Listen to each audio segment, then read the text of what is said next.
সম্মানিত ভিউয়ার্স, আসসালামু আলাইকুম।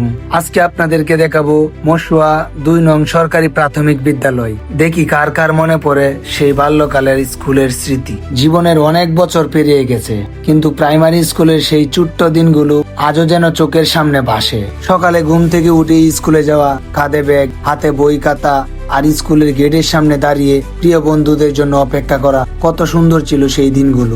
এক বেঞ্চে বসে গল্প করা, টিফিন ভাগাভাগি করে খাওয়া, দুষ্টুমি করে শিক্ষকের বকা খাওয়া। তখন মনে হতো এগুলোই বুঝি আমাদের জীবনের সবচেয়ে সাধারণ ঘটনা, অথচ আজ বুঝি সেই সাধারণ মুহূর্তগুলোই ছিল আমাদের জীবনের সবচেয়ে অসাধারণ স্মৃতি।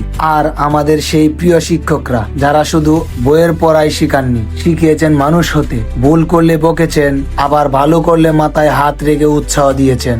আজ জীবনের ব্যস্ততায় কত কিছুই ভুলে গেছি, কিন্তু তাদের শাসন, সেই ভালোবাসা আজও মনে পড়ে। বন্ধুরা আজ যে যার জীবন নিয়ে ব্যস্ত, কেউ দূরে, কেউ কাছে, কারো সঙ্গে হয়তো বহু বছর দেখা নেই। কিন্তু একটা সময় ছিল আমরা ভাবতাম এই বন্ধুত্ব কোনোদিনও শেষ হবে না। আসলে বন্ধুত্ব শেষ হয় না, পরিস্থিতি বাধ্য করে। আজ যদি আবার একবার সেই স্কুল মাঠে ফিরে যেতে পারতাম, আবার যদি টিফিনের সেই সময়টা ফিরে পেতাম, আবার যদি বন্ধুদের সাথে এক বেঞ্চে বসতে পারতাম, আর একবার যদি প্রিয় শিক্ষকের সামনে দাঁড়িয়ে বলতে পারতাম, স্যার ম্যাম আপনাদের আমরা আজও ভুলিনি। সময় চলে যায়, মানুষ বড় হয়ে যায়, কিন্তু প্রাইমারি স্কুলের স্মৃতিগুলো কখনো বুড়ো হয় না। এই ভিডিওটা যদি আপনারও শৈশবের কথা মনে করিয়ে দেয়, তাহলে আপনার সেই প্রাইমারি স্কুলের একজন বাল্য বন্ধুকে মেনশন করুন, যার সাথে আপনার এখনো বন্ধুত্ব রয়েছে। আজকের মতো এখানেই বিদায় নিলাম।